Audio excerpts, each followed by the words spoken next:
Hey everyone, this is Amber Gray here with another video showing you how to repair a broken Baltic amber teething necklace.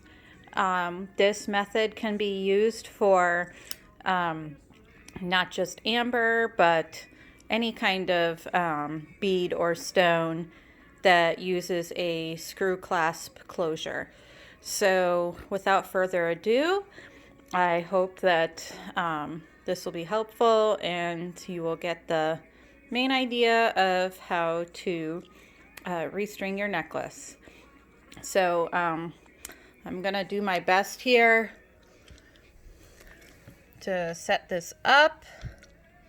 So I'm gonna pause it and I'll be right back when I get it set up. Okay, now that I have the tripod where we want it, I'm going to show you my method how we take apart and redo a broken necklace. So this is a custom design of mine, and the customer's had for quite a while now, and it the string came out of the clasp, which is somewhat common because these, although they are screw clasp, they are subject to getting pulled out because it's really a safety feature at the end of the day. But what it is there's a knot on the inside of this clasp, and if that knot gets undone, or if there's enough force on it, it will unravel and pull out. Now with this particular necklace, I believe, if I recall right, the customer tried to repair it and it didn't work out, so that's why she sent it to me. So let me just go over what you're going to need for your repair. You're going to need a pair of scissors, good sharp ones. You're going to need your cord. You are going to need either a long embroidery needle, or this is my go-to tool that's really useful. It's a sculpture needle. I got it at the craft store for like $2, and it just gives you a little bit more control. But any kind of long, thick needle, about 3 inches long, you don't want it too skinny or it will bend. So you want just a nice fat embroidery needle. This is not absolutely necessary, but it helps me. I just have a cheap pair of pliers, and I wrap them in some masking tape because it just softens the bite, and I use it at the very end for the middle part of the clasp to get that little final step in. So here's what we do. You're going to take your necklace and you're just going to cut it apart. You're going to want to be really careful so the beads don't get crushed. And it looks like this one here was not knotted. So we're going to go down to, like I said, this one was a customer tried to repair it and it was too difficult. So we found some knots, so we're going to just cut them apart. You're going to do it gently so you don't crush the bead. See that? I had some shorter scissors, which I like better, but my kids took off with them.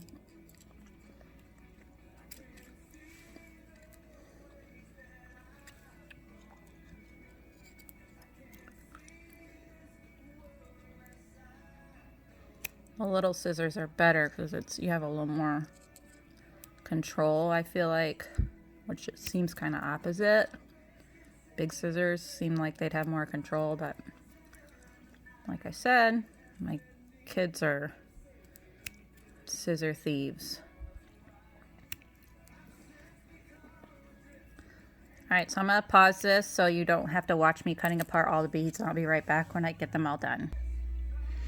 Okay, so now we're at the end of the clasp with the final bead. I'm just going to chuck this clasp and we're going to start again with the brand new clasp because You can reuse your clasps, but because she's had problems with this necklace, we are just going to start over.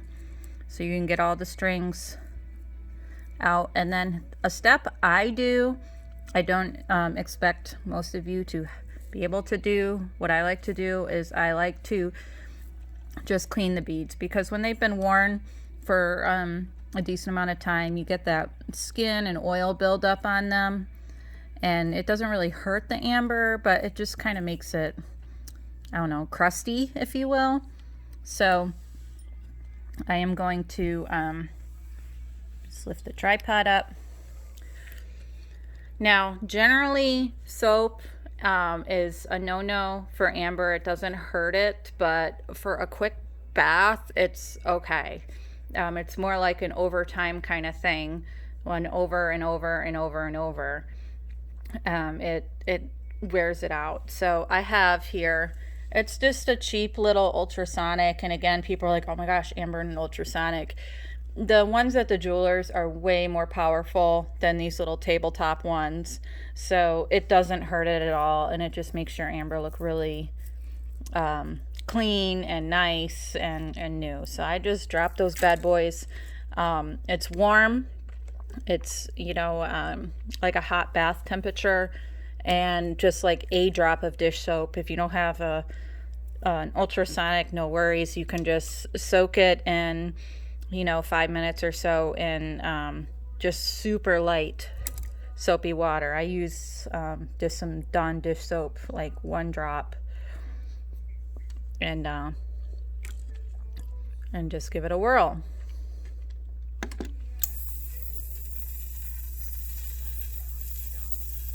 And you'd be amazed, like some of the repairs I got, like those amber beads really get caked up.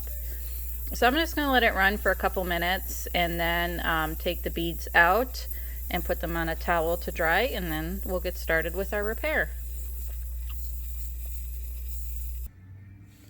Okay, so I just got the beads out of the bath, the little tabletop ultrasonic. So I'm just going to dry them off. Any strings that were not removed get pulled out, and then I'm going to collect them all up.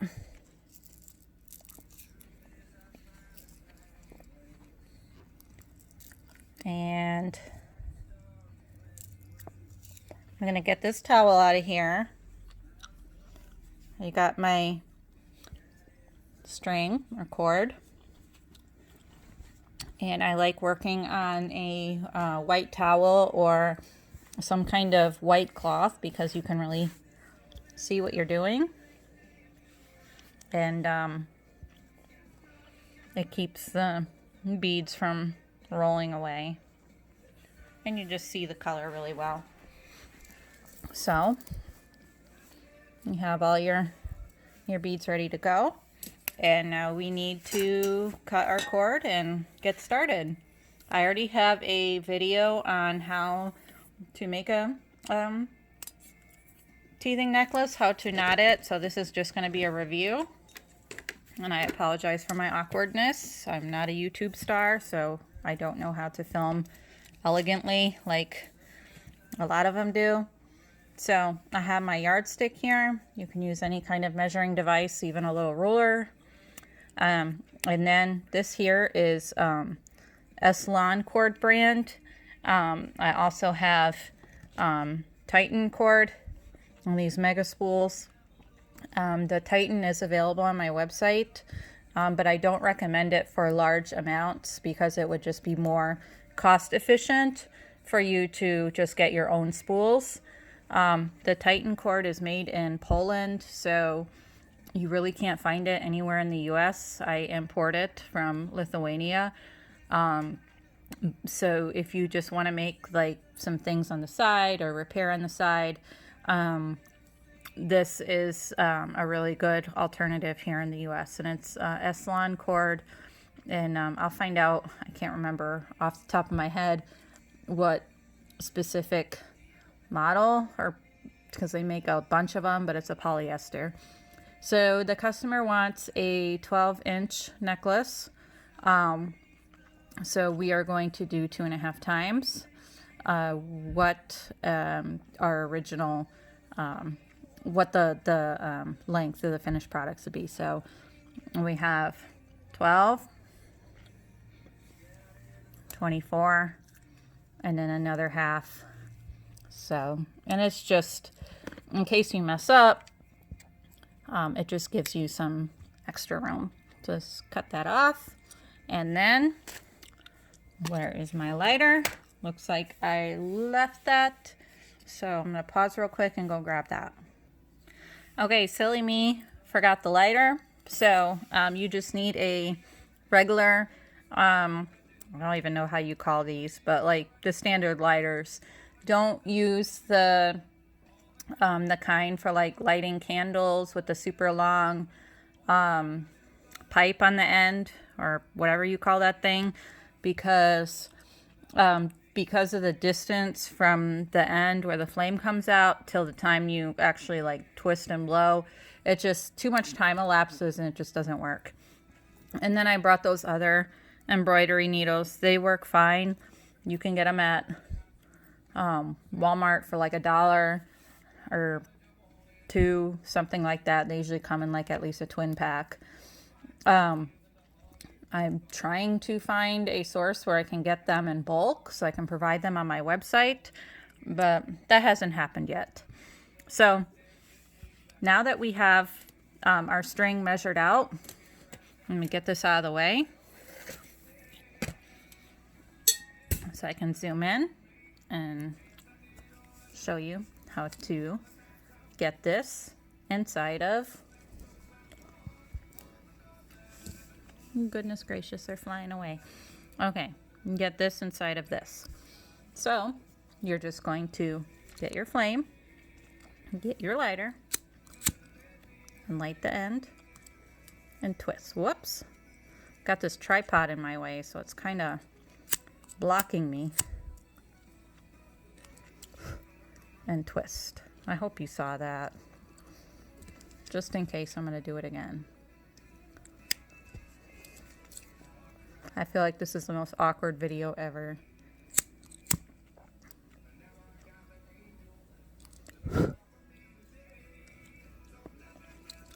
So you should have, it's not going to focus for me, but like a little needle made with your string, so it'll be hard. And that helps it to just slide in. So you're going to take the little whole end of your clasp, get it to go in there.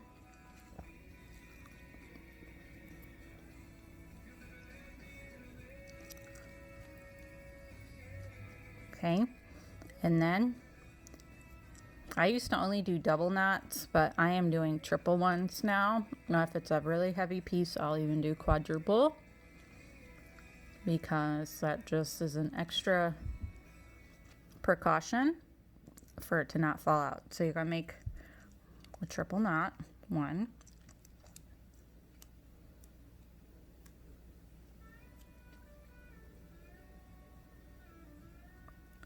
2,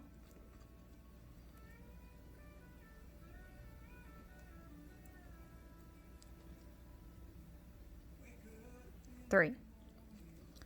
And then this is another place that my little pliers come in. Honestly, these pliers are from the Dollar Tree. You can use anything really, and you don't need the tape at this level. It's for the end, but just kind of really pull that knot nice and tight. You're going to trim the tail.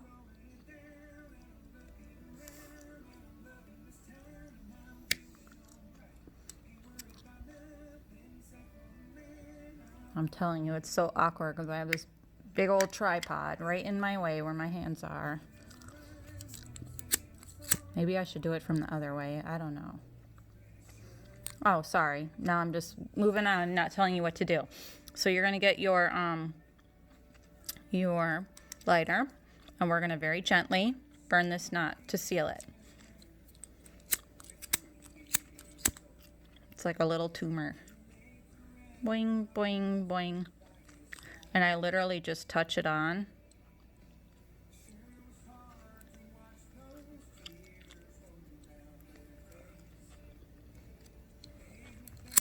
And just go all the way around. Make sure it's nice and hard. Because sometimes if that flame isn't, or if that knot isn't sealed on all sides, it will unravel. It's a very sweet spot between overburning and underburning.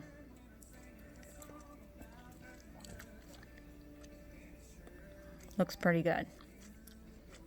Okay, so now, you see that? You see where I'm going?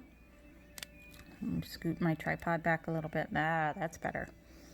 Now this little clasp, that's how it's done. So now that hardened knot is inside of that clasp. So our next step is going to be making our first knot. Not everybody knots against a clasp. Some people just start beading right away. I personally feel it makes it stronger, so I'm going to do that. Just make a knot. No special knot, just a regular old knot.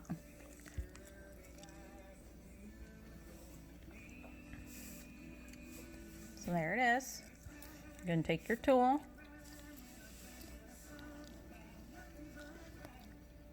Now hold it down like that against your cloth or pad, whatever you're doing, and take the other end and pull. See? And then when you're right against the clasp, you're going to slide it out, and that's why you need the needle, because that tapered end helps it to slide out easily. You're going to hold this tight and then just push it. See that? So now you're going to get the other end of your cord string, and we're going to make a needle on this end. The only reason why you need a needle or tool is for pushing knots. So we're going to light again.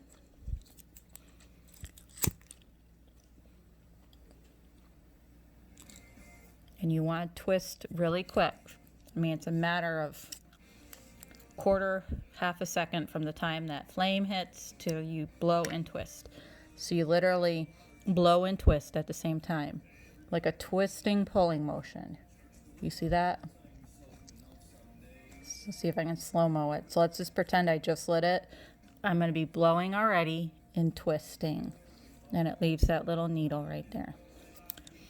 And then we're going to just get started with our beads.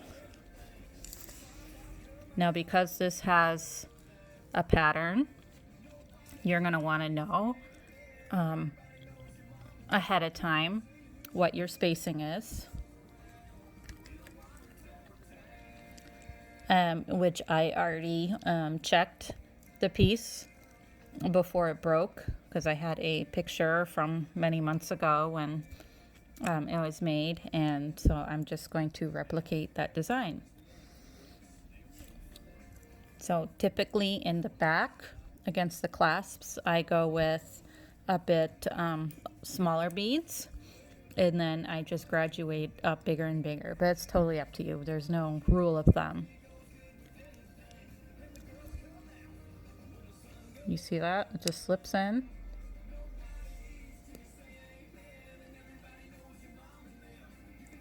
Bam. Now, I'm just going to repeat what I did there. And you just keep doing that over and over again.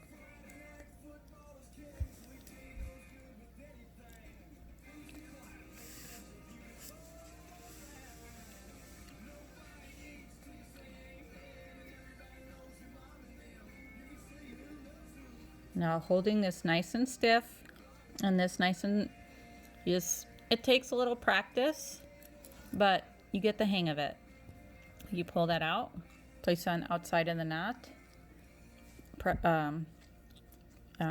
pull on this side. If you're left-handed, I guess you would just do it in opposite. That knot is nice and tight. I'm gonna do one more. And then I'm going to pause it because I'm pretty confident y'all are not interested in watching me do the whole thing. Plus, with this tripod in the way, it's really annoying. It's getting in the way of my efficiency. So, repeat.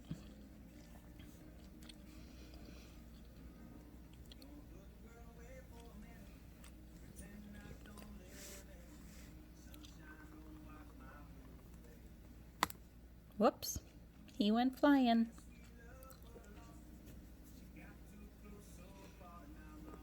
There you go. Now I'm going to finish this bad boy out, pause the video, and I will be back to show you how to finish the closure, and then let you know about all the different types of beads I have.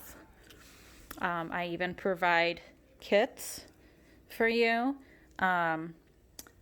If you want to do your own repair, I will actually prepare the clasp for you. I will get the first knot done inside the clasp and give you the other end. I'll have this end burnt for you. So all you really need is a needle. You don't need a lighter, and you can do everything yourself. If you have missing beads, I can provide those for you. Let's say your child bit off a couple beads and you just need, like, let's say you have an unpolished round amber bead necklace and you need only one cognac, one cherry, and one lemon. Let's just say hypothetically, right? So I'll get you a lemon, get you cognac, and then what was the other one I said? A cherry. So, and then I would pack them up with your clasp, and that's it. You would follow the video and repair your own necklace, and it's so much cheaper for you than having to ship me the necklace, have me cut it apart, clean it, redo it, when you can do it yourself for just a couple dollars. I believe in empowering people to save money, really. I mean, who likes spending tons of money and doing things themselves? So if you want to get started with your own Baltic amber teething necklaces, maybe start a little side business, I have all the beads you can imagine. They are all from my personal friends in Lithuania, and I have them tested by a GIA graduate gemologist every 6 months. I take samples, all kinds of samples, from finished jewelry to loose beads, and she uses her various gemological tools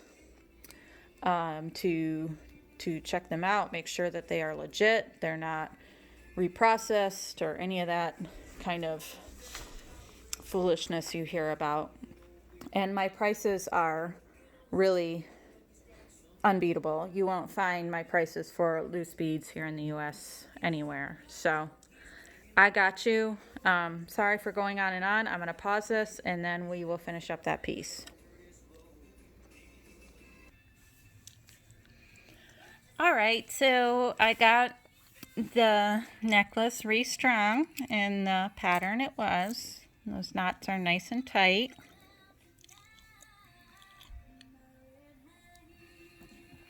And now we're just going to finish her off. So the needle's pretty wore out. So if at any point that your needle is getting kind of frayed from pushing it through the holes in the amber, just make another one. That's why I tell you to do 2.5 times the length, so you have enough of a tail left over that if you need to remake a needle a couple times, you can. So yet another demo.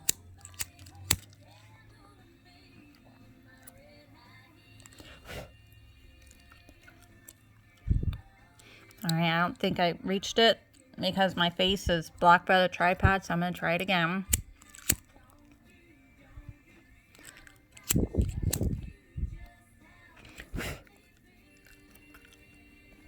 All right, that should work. Let's try it.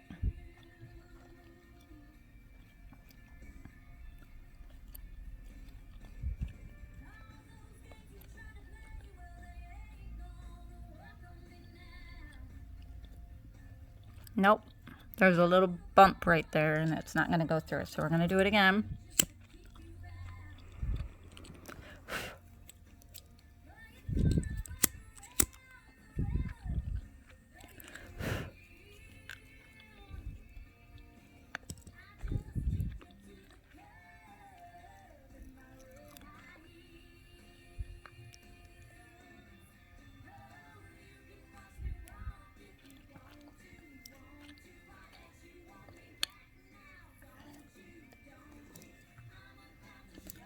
So now it's time to get that little white screw that goes in here and finish it off. So that little string is hanging out. And let me see where it rolled off to.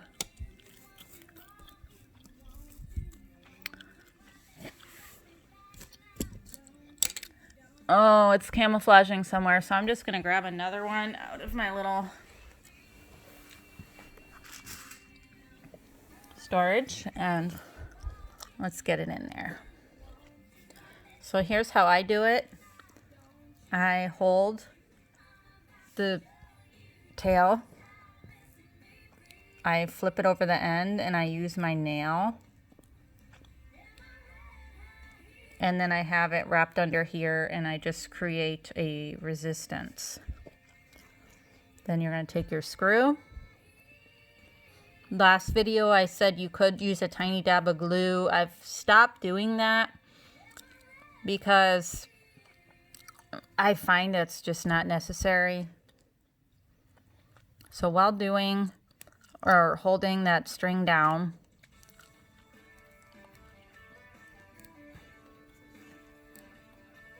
you just work it in there. And these little suckers are a pain in the butt. And that's where my little pliers come in handy.